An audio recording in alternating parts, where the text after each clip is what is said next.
Hallelujah.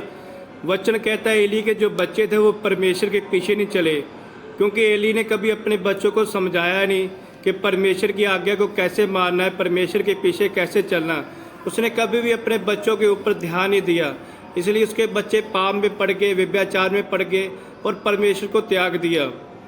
आज कुछ माँ बाप भी ऐसे करते, जब बच्चे छोटे होते वो उनको आज्ञा मानना नहीं सिखाते, रूल में कैसे रहना, डिसिप्लिन में कैसे रहना सिखाते नहीं, वो उनको डांटते नहीं। कल को जब वो बच्चे बड़े हो जाते फिर वो अपने माता पिता की आज्ञा को नहीं मानते। बाद में माता पिता बोलते कि हमारे बच्चे हमारी आज्ञा को नहीं मानते, क्योंकि जब उनको आज्ञा सिखाने का टाइम था तब माँ बाप ने अपने बच्चों के ऊपर ध्यान नहीं दिया। जब बच्चे छोटे होते हैं तब उनको जब आज्ञा सिखाई जाए तो वही आदत जो होती है वो शुरू आगे जाके उनमें काम करती है। जब हम छोटे बच्चों को जैसा सिखाते हैं वो वैसा ही सीखते हैं। अगर आज हम वचन को पढ़े, न्यायियाँ उसका 2 चैप्टर 10 आयत को पढ़े और उस पीढ़ी के सब लोग भी अपने अपने पितरों में मिल गए, तब उसके बाद जो दूसरी पीढ़ी हुई उसके लोग ना तो यहोवा को जानते थे ना उस काम को जो उसने इज़राइल के लिए किया था। हालेलुया।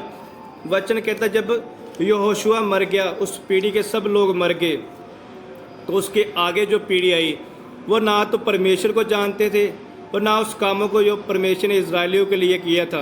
जब परमेश्वर ने इज़राइलियों को मिस्र की गुलामी से छुड़ाया और बड़े बड़े काम किए, वचन कहता है कि जो यहोशुआ की नेक्स्ट पीढ़ी थी वो उस काम को नहीं जानती थी, ना वो परमेश्वर को जानती थी, इसलिए उन्होंने परमेश्वर को त्याग दिया और दूसरे देवताओं के पीछे लग गए। तो इसमें गलती किसकी है?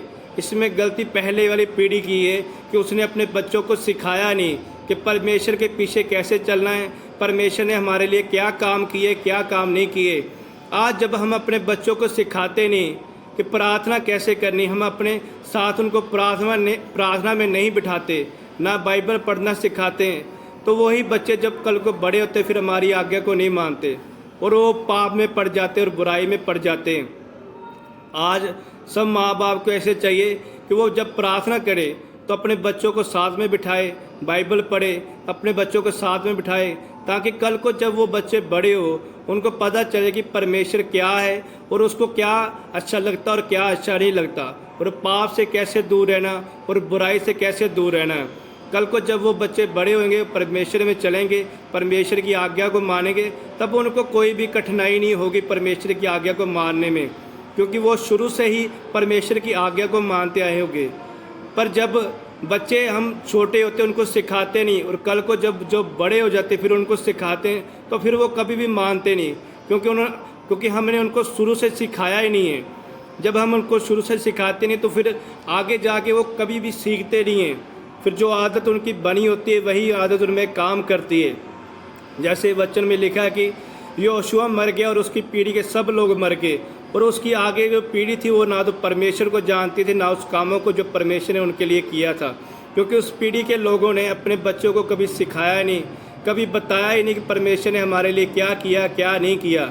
इसलिए वो पीढ़ी परमेश्वर को जानती नहीं थी, ना उन कामों को जानती जो परमेश्वर ने उनके लिए किया था।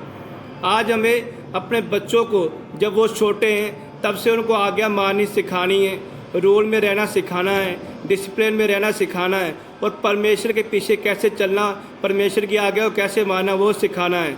जब प्रार्थना करे तो अपने बच्चों को अपने साथ बिठाए, बाइबल पढ़े तो अपने बच्चों को अपने साथ बिठाए, उनके बड़े होने की वेट ना करें कि कल को वो बड़े होंगे तब वो सीख जाएंगे, वो खुद कभी नहीं सीखेंगे।